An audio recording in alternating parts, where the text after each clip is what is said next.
રાજકોટ શહેરની અંદર જે નાસ્તા ફરતા હોય, પેરોલ ફરલો જમ્પ હોય તેવા તમામ આરોપીઓની ધરપકડ કરવા માટે થઈને માનનીય પોલીસ કમિશનર શ્રી બ્રિજેશકુમાર ઝા સાહેબના દ્વારા સૂચના થયેલી હતી. એના સૂચના અન્વયે રાજકોટ શહેર ક્રાઇમ બ્રાન્ચના પીઆઈ મેહુલ ગોંડલિયા, ચિરાગ જાદવ, ડામોર અને એમની ટીમો જે છે સતત કાર્યરત હતી. તે દરમિયાન ક્રાઇમ બ્રાન્ચના 3 કોન્સ્ટેબલ્સ છે, જેની અંદર રામસિંહભાઈ કલોત્રા, સંજયભાઈ દાફડા અને રણજીતસિંહ પઢારિયા, એ 3ને એવી માહિતી મળી કે એક લીંબડીના 302ના મર્ડરમાં ફરાર હોય, પેરોલ જમ્પ હોય તેવો આરોપી જે છે એ અહીંયા રાજકોટ ખાતે આવેલો છે. તો તે બાતમીના આધારે તે લોકો જે છે તેની પૂછપરછ કરવા, તેને શોધવા માટે થઈને ગયા અને તે દરમિયાન આ બંને આરોપી જે છે તે મળી આવતા તેઓની વિરુદ્ધ કાયદેસરની કાર્યવાહી હાથ ધરી. આગળ જ્યારે ફર્ધર તે લોકોની પૂછપરછ કરવામાં આવી અને માહિતી મેળવવામાં આવી ત્યારે તે લોકોની પાસેથી આપણને હથિયાર મળી આવ્યું. તે ઉપરાંત જે લીંબડીના જે મર્ડરના ગુનામાં તે લોકો ફરાર હતા, તે ઉપરાંત જ્યારે ફરાર હતા એ દરમિયાન જ તેમણે બનાસકાંઠાની અંદર એક મર્ડરને અંજામ આપ્યું હતું, જે એક સોપારી કિલિંગ હતું અને તેના માટે થઈને સુરતની અનિલ કાઠી ગેંગ દ્વારા 10 લાખ રૂપિયાની સોપારી લેવામાં આવી હતી અને મફાભાઈ પટેલ નામના એક ઈસમની હત્યા બનાસકાંઠાની અંદર 2023માં કરવામાં આવી હતી અને તેના શૂટર તરીકે આ બંને વ્યક્તિઓ જે તે સમયે રહેલા હતા. તે લોકોને હથિયાર પણ આ અનિલ કાઠી ગેંગના જ તે એક ભગીરથ બારોટ દ્વારા પ્રોવાઈડ કરવામાં આવ્યું હતું અને તેના આધારે પછી એ લોકો મર્ડર કર્યા બાદ ફરી પાછા પોતાનું જે કંઈ બી જરૂરિયાત છે એની પૂરી કરવા અને લૂંટફાટ ઉપર ચડી ગયા હતા.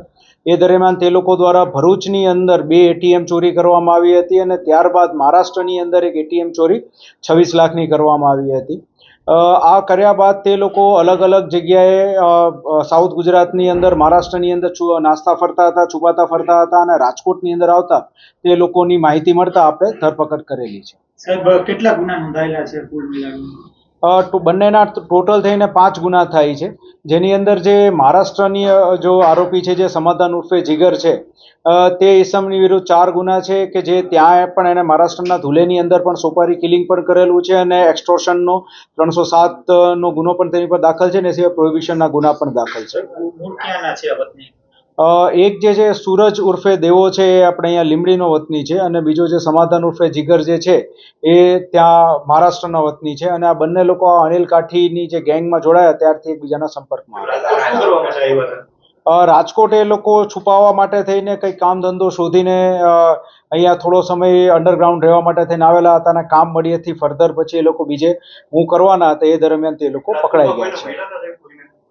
એ લોકો અહીંયા 1-2 લોકોને મળવા આવ્યા હતા કામકાજના પહેલાથી અને એ બાબતની તપાસ વધારે શરૂ છે. ના, રાજકોટમાં ક્રાઇમ માટે આવેલા એવું અત્યાર સુધીમાં નથી આવેલું. એ લોકો અહીંયા છુપાવવા અને કામકાજ કરવા માટે થઈને જ તે એક ઈસમને મળ્યા હતા અને પછી એ લોકો અહીંયાથી ફર્ધર એમને કોઈ કોન્ટ્રાક્ટ મળે તો બીજી જગ્યાએ જવાની ફિરાકમાં હતા. એ જે અનિલ કાઠીની ગેંગ છે એનો અત્યાર સુધીનો જે આપણે તપાસ કરી છે અને સુરતથી જે માહિતી મંગાવી છે એ મુજબ પર આ ટાઈપના સોપારી કિલિંગમાં 10 લાખની આસપાસનું એ લોકોનો રેટ છે, જેમાં પછી અલગ અલગ શૂટરને અલગ અલગ પૈસા મળે અને પ્લસ ગેંગના લોકોને એ લોકો પૈસા આપતા હતા.